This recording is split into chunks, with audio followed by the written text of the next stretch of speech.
How to fix game performance degrade after KB5068861 in Windows 11 25H2. Hello friends, you might be experiencing performance degrade after installing the November 2025 security update. Microsoft has already confirmed about this issue.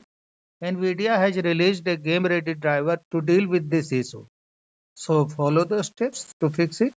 Go to the video description and click on the link there. After clicking the link in the description, you will reach this page.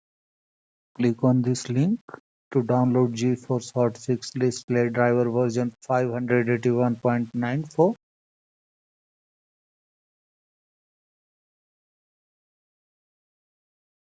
Once completed, click on the folder icon. Right click on the exe file of the driver. Select open.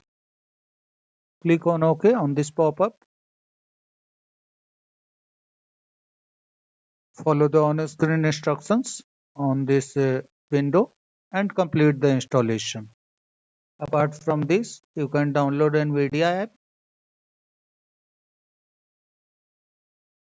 After installation, this app will itself notify about the game ready driver.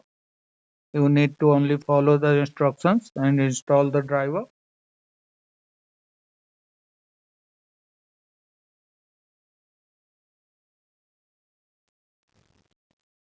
After installing the driver, the performance degrade issue would be fixed. That's all friends. Thanks for watching the video.